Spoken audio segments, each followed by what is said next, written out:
안녕하세요. 테슬라 주주 여러분. 유럽 시장에서의 테슬라 행보가 그 어느 때보다 뜨겁습니다. 드디어 네덜란드에서 감독형 FSD 시승 프로그램이 공식적으로 시작이 되었습니다. 이제 네덜란드의 복잡한 로터리, 수많은 자전거 부대, 그리고 변덕스러운 날씨와 교통체증을 테슬라가 스스로 헤쳐나가는 모습을 조수석에서 직접 목격할 수 있게 되었습니다. 사실 네덜란드는 유럽에서도 도로 환경이 까다롭기로 유명합니다. 자전거 도로와 자동차 도로가 복잡하게 얽혀 있고 독특한 형태의 회전교차로가 많아 자율주행 소프트웨어에겐 상당한 도전 과제였거든요. 그런데 테슬라가 이곳에서 시승을 시작했다는 건 그만큼 유럽 특유의 도로 환경에 대한 알고리즘 학습이 끝났다는 자신감의 표현입니다. 이번 시승 프로그램은 암스테르담을 비롯해 로테르담, 위트레흐트 등 네덜란드 주요 도시 전역에서 진행되며 이미 예약 페이지가 열리자마자 신청이 폭주하고 있습니다. 더 놀라운 점은 테슬라가 네덜란드만 타겟으로 삼은 게 아니라는 것입니다. 이번 프로그램은 유럽 전역으로 동시에 뻗어나가고 있는데 이탈리아, 프랑스, 독일을 비롯해 덴마크, 스위스, 핀란드, 헝가리, 스페인, 심지어 체코와 크로아티아까지 유럽 전 대륙을 걸쳐 FSD 시승 페이지가 활성화가 되었습니다. 이것은 테슬라가 유럽의 각국 규제 당국과 협의해서 상당한 진전을 이루었음을 의미합니다. 특히 네덜란드의 자동차 관리국인 RDW의 결정이 2월 중으로 예상되는 시점에서 이번 시승 행사는 단순 마케팅 이상의 의미를 갖습니다. 실제 도로 위에서 부드러운 주행 데이터를 대중과 규제기관에게 직접 보여줌으로써 신뢰도를 높이고 승인을 위한 마지막 발판을 마련하는 전략입니다. 만약 RDW가 조만간 정식 승인을 내린다면 이번 시승 참여자들은 유럽 최초의 FSD 오너가 될 잠재 고객이 되는 것이고, 승인이 조금 늦어지더라도 테슬라는 시장의 기대감을 최고조로 유지할 수 있게 됩니다. 테슬라의 자율주행 경험을 완성하는 마지막 퍼즐은 바로 인터페이스입니다. 최근 테슬라 커뮤니티에서 가장 화제가 되는 것 중 하나가 바로 인공지능 그룹과 결합된 내비게이션 시스템인데, 단순히 어디로 가자라고 말하는 수준을 넘어 차와 대화를 나누며 주행을 제어하는 방식은 운전의 패러다임을 완전히 바꿔놓고 있습니다. 한번 상상을 해보시면 목적지를 설정할 때 화면을 터치할 필요도 없습니다. 그럭 근처에 분위기 좋고 주차가 편한 카페로 데려다줘 라고 말하면 그럭은 실시간 정보를 바탕으로 최적의 장소를 추천하고 곧바로 자율주행을 시작합니다. 그리고 주행 중에 여기 말고 조금 더 한적한 길로 가고 싶다 라고 요청을 하면 실시간으로 경로를 수정하죠. 내 차가 내 말을 완벽하게 이해하고 스스로 운전까지 해주는 경험을 한 번이라도 해본 사람은 절대로 예전의 수동 운전 방식으로 돌아갈 수가 없습니다. 단순히 이동수단이 아니라 나를 가장 잘 아는 스마트한 파트너가 생기는 것이니까요. 이러한 강력한 소프트웨어 경쟁력은 다른 완성차 업체들이 도저히 흉내낼 수 없는 테슬라만의 독보적인 강점입니다. 자율주행 시장의 또 다른 축인 로보택시 분야에서도 흥미로운 소식이 들려오고 있습니다. 구글의 웨이모가 현대자동차와 손을 잡고 아이오닉5 차량을 로보택시용으로 공급받는 방안을 검토 중이라는 소식입니다. 2028년까지 약 5만 대 규모의 공급을 논의 중이라고 하는데, 여기에서 주목해야 할 포인트는 가격입니다. 아이오닉5 차량 한 대의 기본 가격이 약 5만 달러 수준으로 거론되고 있는데, 중요한 점은 이 가격에 웨이모의 핵심인 자율주행 센서 패키지 가격은 포함되지 않았다는 것입니다. 라이다와 레이더, 고성능 컴퓨팅 장치 등을 포함한 웨이모의 센서 세트는 여전히 매우 고가입니다. 반면 테슬라가 준비 중인 사이버캡은 처음부터 대량 생산과 비용 절감을 염두에 두고 설계가 되었는데, 고가의 센서 없이 오직 카메라 기반의 비전 기술로 구동되는 테슬라 시스템은 제조 단가면에서도 압도적인 우위를 점할 수밖에 없습니다. 현대차와 웨이모의 협력이 하드웨어 공급처 다변화라는 측면에서는 의미가 있겠지만, 경제성이라는 측면에서 본다면 테슬라의 사이버캡이 가져올 파괴력과는 비교가 되지 않습니다. 테슬라는 규모의 경제를 통해 누구나 이용할 수 있는 저렴한 로보택시 시대를 가장 빠르게 열 준비를 마쳤습니다. 테슬라의 모빌리티 혁명은 지하에서도 계속됩니다. 일론 머스크의 지하터널 굴착 회사인 보링 컴퍼니가 라스베거스 루프에서 테슬라 로보밴을 최초로 실전에 투입할 계획을 밝혔습니다. 라스베거스 루프가 스트립 지역과 시내 중심가로 확장됨에 따라 대규모 인원을 효율적으로 이동시킬 수단이 필요해졌는데, 여기에서 로보밴이 핵심 역할을 수행하게 됩니다. 일본 승용차 모델보다 훨씬 많은 인원을 한 번에 실어 나를 수 있는 로보밴은 대형 이벤트나 출퇴근 시간대의 병목 현상을 해결할 수 있는 게임 체인저가 될 것입니다. 지상의 자율주행뿐만 아니라 지하의 초고속 이동 네트워크까지 테슬라의 생태계가 점점 채워지고 있는 셈입니다. 현재 투자 시장에서 가장 뜨거운 감자는 단연 스페이스X의 기업 공개 소식입니다. 26년 6월 중순으로 예상되는 스페이스X의 IPO는 기업 가치만 약 1조 5천억 달러, 하나로 무려 2천조 원에 육박하는 사상 초유의 규모가 될 것입니다. 이번 IPO를 통해 조달하려는 금액만 500억 달러 이상으로 기존의 사우디 아람코가 세웠던 기록을 갈아치울 것으로 보입니다. 많은 사람들이 IPO 직후에 거품이 빠질 것이라고 경고하지만 스페이스X는 결이 다릅니다. 이 회사는 단순히 꿈을 파는 회사가 아니라 이미 엄청난 수익을 내고 있는 실체가 있는 기업이기 때문입니다. 스페이스X는 2025년 기준으로 약 150억 달러에서 160억 달러 매출에 80억 달러라는 영업이익을 기록하며 50%가 넘는 경이로운 이익률을 보여주고 있습니다. 스페이스X의 해자는 너무 깊고 넓어서 경쟁자가 보이지 않을 정도입니다. 2025년에만 펠컨 9 로켓을 165회 이상 발사를 했고 성공률은 99%가 넘습니다. 미국 전체 궤도 발사의 80% 이상, 전 세계 상업용 탑재 질량의 60에서 80%를 스페이스X 혼자서 감당하고 있습니다. 무엇보다 가격 경쟁력이 압도적입니다. 기존의 전통적인 로켓들은 1kg당 10,000달러 이상의 비용이 들 때 스페이스X는 1,500에서 3,000달러 수준으로 낮췄습니다. 여기에 스타쉽이 정식 가동되면 그 격차는 엄청나게 벌어질 것인데 한 번 발사에 100톤 이상의 화물을 실을 수가 있고 완전 재사용이 가능한 스타쉽은 발사 비용을 기존의 10분의 1 수준으로 떨어뜨릴 것입니다. 일론 머스크는 텍사스와 플로리다에 각각 기가베이를 건설해 연간 1,000대 이상의 스타쉽을 생산할 수 있는 설비를 갖추겠다고 공언을 했습니다.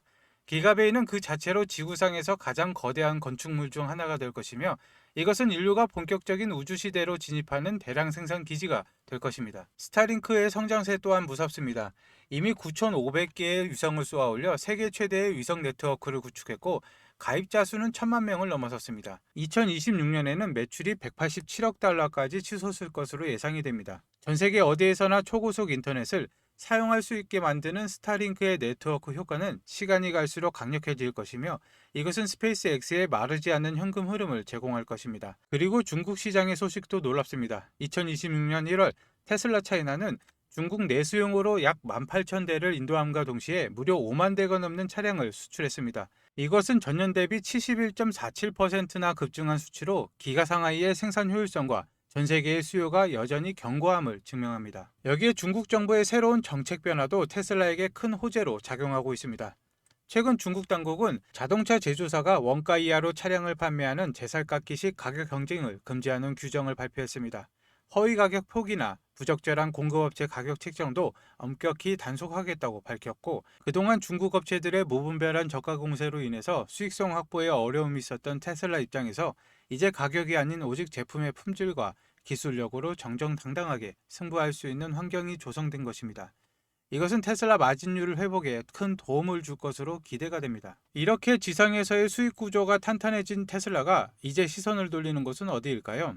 일론 머스크의 구상은 단순히 차를 많이 파는 것에 그치지 않습니다. 그가 마스터 플랜을 통해서 예고했던 지속 가능한 에너지로의 전환이 왜 지금 이 시점에서 가장 강력한 투자 키워드가 되었는지 그 실체를 공개하겠습니다. 여러분 혹시 3년 전 테슬라 마스터 플랜 3가 발표됐을 때 기억하십니까? 당시 사람들은 일론 머스크가 또 뜬구름 잡는 소리 한다. 지구 전체를 친환경 에너지로 바꾸겠다니 망상이다 라고 비웃었습니다. 하지만 지금 2025년 말이 된 현재 그 망상이 현실이 되다 못해 공포가 되어 돌아왔습니다. 지금 월가에서는 반도체 전쟁은 이미 끝났다고 봅니다. 이제 시작된 건 에너지 전쟁이죠. 아무리 비싼 AI 칩을 사도 전기를 꽂을 콘센트가 없어서 공장을 못 돌리는 사태가 텍사스부터 시작이 됐습니다. 일론 머스크는 이 사태를 이미 예견을 했습니다. 그가 왜 그토록 스페이스X의 스타쉽을 발사해서 목숨을 걸까요? 단순히 화성을 가기 위해서일까요? 아닙니다. 일론 머스크는 충격적인 해답을 내놨죠. 지구의 전력망으로는 AI를 감당할 수 없다. 답은 우주 데이터 센터다. 지구에는 밤이 있고 구름이 끼지만 우주에는 24시간 365일 쏟아지는 태양광이 있습니다. 그 무한한 에너지를 이용해서 우주 서버를 돌리고 데이터만 지상으로 쏘겠다는 것이죠. 이게 바로 일론 머스크가 그리는 AI와 에너지의 최종 종착지입니다. 그렇지만 우주 데이터 센터가 완성되기 전까지 앞으로 5년, 10년 동안 우리는 어디에서 전기를 구해야 합니까? 결국 당장은 지구에 있는 전력망을 쥐어짜야 되죠. 왜 이런 위기가 왔는지 제가 확인한 골드만삭스의 리포트를 보시죠. 골드만삭스는 AI가 데이터 센터 전력 수요를 160% 폭증시킬 것이라고 경고를 했습니다. 우리가 구글 검색 한 번 할 때보다 챗 GPT한테 질문 한 번 할 때 전기가 무려 10배나 더 듭니다. 전기를 그냥 마시는 게 아니라 그냥 퍼붓고 있는 것이죠. 이게 그냥 보고서상의 이야기일까요? 아닙니다. 현실은 더 끔찍한데요. 지금 보신 자료는 25년 12월에 발행된 미국 전력 신뢰성 평가서입니다. 8페이지를 보시면은 데이터 센터 개발이 있는 지역에서 전력 수요가 폭발하고 있다. 미국 정부가 공식적으로 범인을 지목을 했습니다. AI가 전기를 다 빨아먹고 있다는 것이죠. 그래프를 보시면은 다른 지역은 잠잠한데 세계 최대 데이터 센터 밀집 지역인 PJM 지역이 수요가 미친 듯이 치솟고 있습니다. 전선이 녹아내릴 지경이라는 것이죠. 그럼 이걸 뭘로 막느냐? 표를 보시면은 풍력은 마이너스입니다. 그렇다면 유일하게 늘고 있는 것은 배터리죠. 테슬라 메가팩 같은 ESS 뿐입니다. 근데 상황은 생각보다 더 심각합니다. 미국 정부가 비상사태를 선포를 했습니다. 미국 전력당국 NERC가 최근 최고 등급인 레벨 3 경보를 발령을 했습니다. 순식간에 1만 5천 메가와트, 원전 15개 분량의 전기가 증발을 해버릴 수 있다는 경고입니다. 그리고 이 경고는 정확하게 테슬라 배터리 시스템을 가리키고 있는데 전력망 안정화를 위해서는 테슬라의 메가팩이 무조건 필요합니다. 그래서 테슬라는 지금 이 메가팩을 자체 생산하면서 공장을 풀가동하고 있습니다. 하지만 여기서 테슬라조차 어쩔 수 없는 치명적인 문제가 하나 발생합니다. 테슬라 메가팩 내부 구조도인데 중앙에 PCS 전력 변환 시스템이 보이시죠? 테슬라는 이 장비를 자체 생산할 수 있는 세계 최고의 기술력을 가졌습니다. 하지만 아무리 천하의 테슬라라도 절대 혼자서는 만들 수 없는 게 딱 하나 있죠. 바로 이 PCS의 심장에 박혀야 되는 핵심 전력 반도체입니다. 이 작은 부품이 없으면 전력 제어가 불가능해서 거대한 메가팩도 전원을 켤 수 없는 깡통이 됩니다. 그런데 지금 이 AI 데이터 센터 붐 때문에 전 세계적으로 이 전력 칩에 씨가 말라버렸습니다. 테슬라 메가팩 공장을 24시간 돌리고 싶어도 이 기업의 칩을 안 주면은 공장을 세워야 되죠. 일론 머스크조차도 물량을 더 달라고 부탁을 해야 되는 것이죠. 3년 전 엔비디아가 GPU 칩 하나로 세상을 먹었듯이 앞으로 3년은 이 전력 제어 칩을 만드는 회사가 시장을 지배할 것입니다. 지금 수주 잔고는 3년치가 꽉 찼는데 없어서 못 파는 것이죠. 그런데 주가는 아직 사람들이 전력주라고 하면은 변압기나 전선만 보지 정작 이 핵심 소재 기업은 모릅니다. 테슬라가 오르면 오를수록 이 기업은 그보다 더 가파르게 오를 수밖에 없는 구조입니다. 이건 여러 종목을 분산 투자할 때가 아니라 확신만 있다면은 전력주 대장 하나만 잡아야 됩니다. 솔직히 말씀드리자면 이 종목은 아직 시가총액이 크지 않습니다. 그런데 제가 지금 유튜브 공개 영상에서 이 종목이다라고 종목명을 공개를 해버리면 어떻게 될까요? 이 기업 아직 테슬라에 비하면 시가총액이 한없이 가볍습니다. 한꺼번에 매수세가 몰리면 수급이 꼬이고 자칫 세력들의 타겟이 될 수가 있죠. 게다가 지금 에너지 전쟁의 뉴스 하나, 정부의 전력망 정책 발표 하나의 변동성이 큽니다. 제가 영상을 올리는 시점과 여러분이 보는 시점 차이 때문에 자칫하면 물릴 수도 있죠. 유튜브 알림만 믿다가는 이미 버스가 떠난 뒤가 될 수가 있다는 것입니다. 그래서 제가 구독자분과 시청자분들을 위해서 100% 무료로 정말 간절하게 인생을 바꿀 기회를 찾으신 분에게만 공유를 해드리고자 합니다. 앞서 말씀드렸다시피 골드만삭스와 미국 정부의 경고가 현실화가 되고 있습니다. 더 늦기 전에 올라타셔야 되시는데 신청 방법은 아주 간단합니다. 지금 보시는 영상 하단에 더보기란을 클릭하시고 나오는 링크를 클릭하시면 신청 페이지가 나옵니다. 필요하신 내용 체크 후에 전화번호와 함께 제출하기를 눌러주시면 끝입니다. 모바일도 마찬가지인데요. 모바일도 더보기를 눌러주신 다음에 링크를 클릭하시면 똑같은 페이지가 나옵니다. 체크 후에 전화번호와 함께 제출하기를 눌러주시면 한 분도 빠짐없이 발송을 해드리도록 하겠습니다. 그리고 이 종목을 매수하시면 테슬라로 묵직하고 안정적인 AI 자율주행 성장을 챙기시면서 전력량이 심각해질 때마다 그리고 테슬라 메가팩 수주가 터질 때마다 폭발적인 수익을 내는 양방향 수익 구조를 완성하실 수가 있습니다. 내 계좌에 나만의 AI와 에너지 슈퍼사이클 포트폴리오를 완성하시는 거죠. 에너지 전쟁은 이미 시작됐습니다. 공급 부족 사태가 터지면은 그때 사고 싶어도 못 사죠. 기회는 지금입니다. 오늘 영상 끝까지 봐주셔서 감사합니다. 내일 다시 뵙겠습니다.